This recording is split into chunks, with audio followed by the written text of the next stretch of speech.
sini Sayyid Abdurrahman yang dikasih juluk atau gelar Asy-Syagab ini sangat besar dan pelanggaran besar terhadap leluhur kita. Tentunya kita harus kompak. Ini adalah fakta sejarah, fakta kejadian. Kenapa ulama-ulama kita seakan-akan tak mau tahu, masih membela?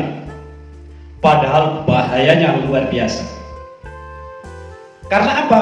Dengan mengatakan Asy-Syagab di belakangnya, maka sejarah itu menjadi berbalik jauh dari aslinya. Assalamualaikum warahmatullahi wabarakatuh. A'udzu billahi minasy syaithanir rajim. Bismillahirrahmanirrahim.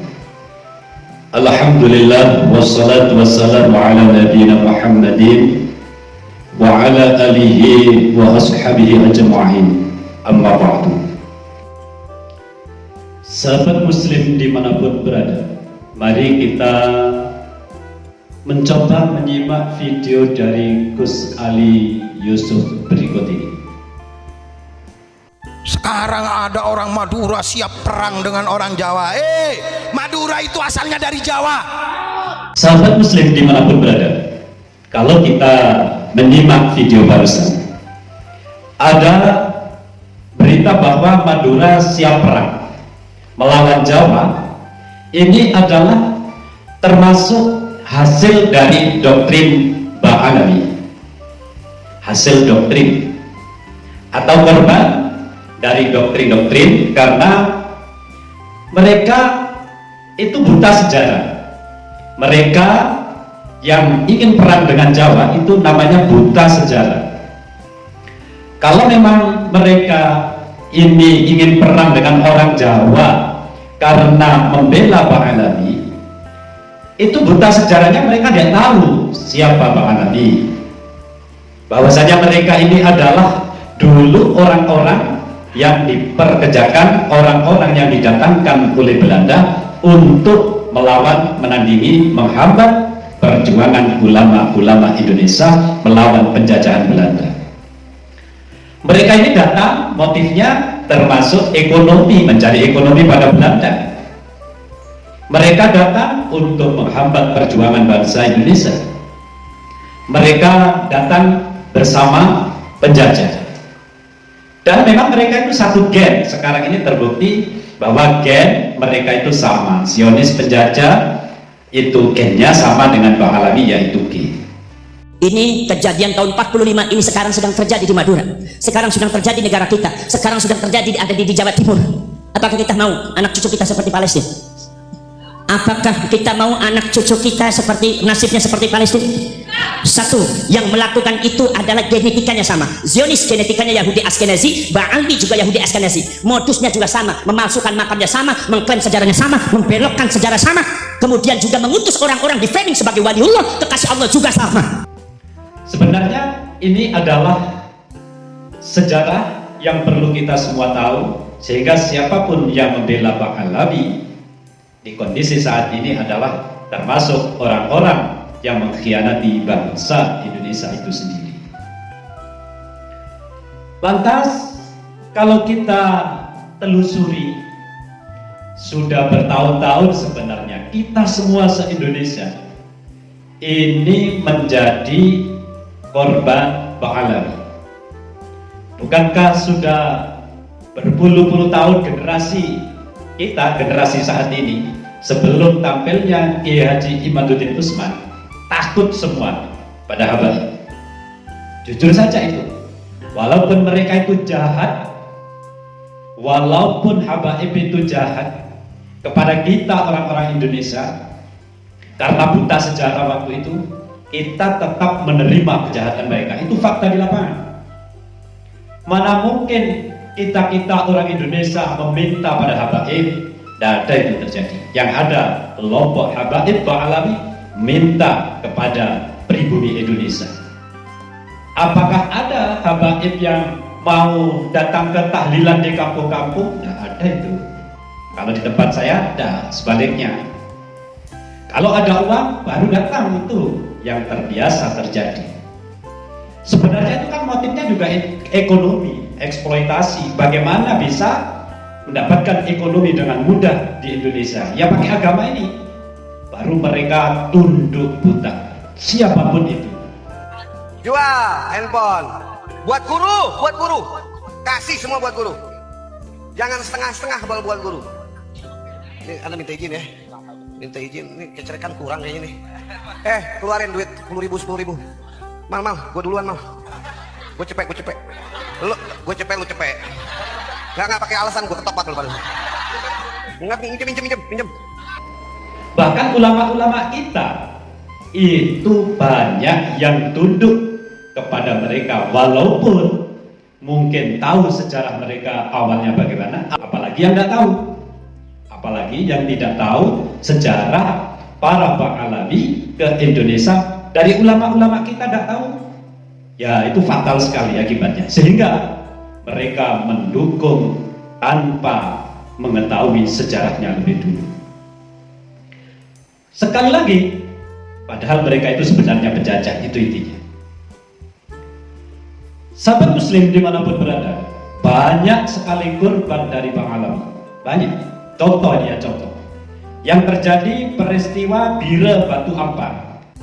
Di Bira, Madura, Sayyid Abdurrahman bin Sayyid Hussein ini makamnya diba'alawikan. Jadi Sayyid Abdurrahman bin Sayyid Hussein ini bujuk Banyu Sangkah diganti dengan Assegaf. Jadi Sayyid Abdurrahman bin Sayyid Hussein Assegaf. Padahal ini Duriyah Wali Songo.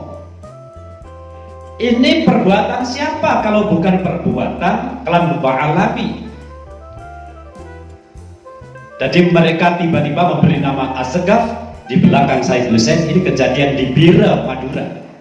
Di sini Sayyid Abdurrahman yang dikasih juluk atau gelar Assegaf ini sangat besar dan pelanggaran besar terhadap leluhur kita. Tentunya kita harus kompak. Maka dari ini sekarang kami mewakili cucu daripada Syekh Abdul Manan Batu Ampar untuk merombak atau merusak dan diganti dengan nama yang sebenarnya. Demikian pula makam dari Sayyid Hussein Banyu Sangkah ini juga diasegafkan. Jadi Abdurrahman bin Hussein ini diasegafkan, dan Sayyid Hussein sendiri yang ada di Banyu Sangkah ini juga diasegafkan. Dari di sini saja dua makam sudah diasegafkan, satu di Banyu Sangkah, yang satunya di Bira. Yang di Sayyid Husin Banyu Sangkah itu kan Assegaf juga sudah diganti. Termasuk saudara-saudara yang dari Sampang dan dari kalian menurunkan marganya tersebut. Semacam itu.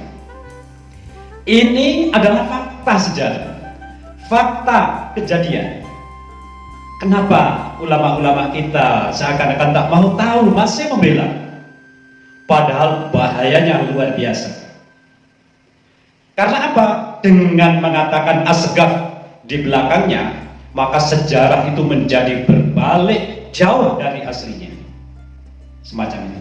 Karena apa? Leluhurnya tidak berasal dari Yaman, maka berubah dari Yaman. Padahal Yaman sendiri tidak karu-karuan sejarahnya. Inilah fakta kejadian. Tapi ulama-ulama kita masih banyak membela mereka. Tentunya ini menjadi PR tersendiri bagi kelompok Kiai Haji Imaduddin Usman Al-Bantani CS. Karena apa? Yang menjadi musuh kita hari ini adalah orang-orang pribumi dan ulama-ulama pribumi. Seharusnya ulama-ulama pribumi mengetahui dulu, coba diteliti bagaimana tesis Kiai Haji Imaduddin Usman, mulai dari kajian kitab nasab, lantas kajian sejarah, dan kajian tes DNA, semuanya ini melenceng. Sebenarnya ulama-ulama kita ataupun dari cendekiawan bangsa Indonesia ini bila mempelajari tesis Ki Haji Imaduddin, ini minimal mereka diam.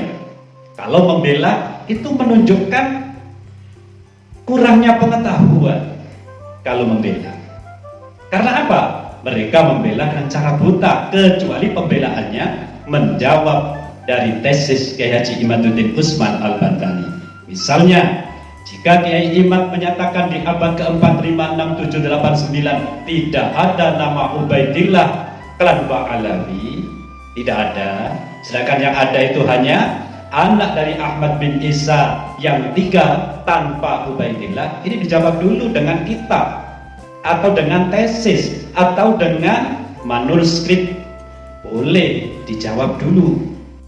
Dari 10 kitab ini, mulai dari abad ke-3 Hijriah, 4, 5, 6, 7, 8 bahkan 9 ini, kalau kita disuruh untuk menemukan nama Ubaidillah itu nggak ada. Nggak ada. Kalau ada saya bilang ada, kalau nggak ada saya bilang tidak ada. Nah, setelah itu baru kajian sejarah di lapangan, yang mana makam Ahmad bin Isa itu ada di Irak dan ada di Yaman. Kok bisa 2? Ternyata yang di Yaman ini diketahui di abad ke-9 setelah klan Ba'alawi ini menciptakan kitabnya di abad 9. Oke, berarti tidak ada kitab yang mutabarah yang sudah dicetak ataupun yang masih manuskrip yang kita bisa akses yang menyebutkan Ahmad bin Isa hijrah ke Yaman. Tidak ada ya? Sepakat itu ya? Ya, itu dulu. Kita mulai dari sana dulu. Sebenarnya sejarah-sejarah semacam ini para ulama kita itu harus tahu biar tidak buta di dalam membela Ba'alawi. Jawab dulu yang semacam ini. Lantas tes DNA, faktanya tes DNA ini adalah ilmu pengetahuan secara internasional, bisa dipertanggungjawabkan secara hukum.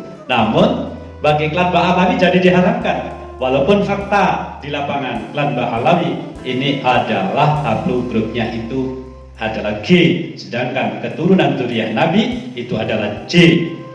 Ini fakta. Sulit untuk menghindari ini kecuali dijawab dulu dengan cara antitesis. Baru itu namanya ulama sejati yang menentang tesis Kiai Haji Imaduddin Usman.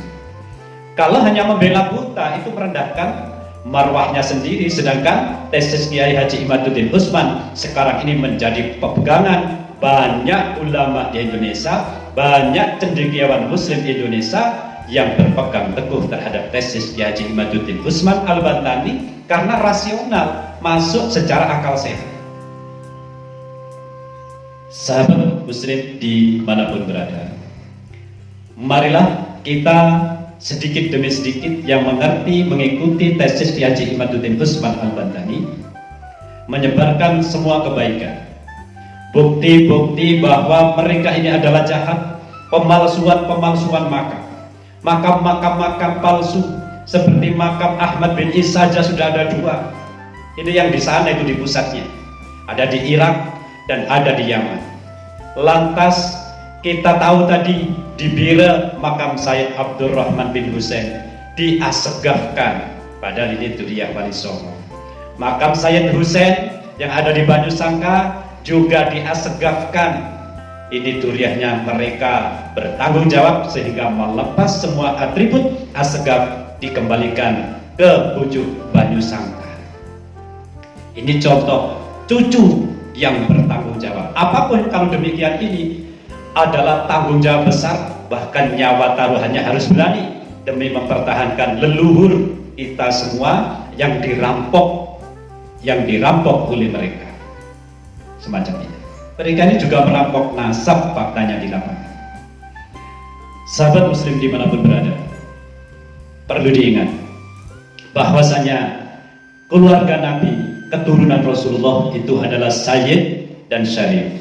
Habaib itu keturunan Ba'alawi yang putus nasab kepada Rasulullah, bahkan mustahil menjadi keturunan Rasulullah SAW berdasarkan kajian kitab nasab, berdasarkan kajian sejarah, berdasarkan tes DNA. Semua ini tertuang di tesis Kiai Haji Imaduddin Usman Al-Bantani dan bisa dipertanggungjawabkan di dunia akhir. Dan bagi siapapun yang mengerti permasalahan Ki Haji Imaduddin Usman Al-Bantani dan masih membela dan menyatakan bahwa Habaib Ba'alawi keturunan Rasulullah dengan yakin, maka kalian termasuk orang-orang yang menasabkan kelompok Yahudi, dinasabkan kepada Rasulullah. Dan ini adalah tanggung jawab besar di akhirat nanti. Sahabat muslim dimanapun berada, wallahul muwaffiq ila aqwamit thoriq. Wassalamualaikum warahmatullahi wabarakatuh.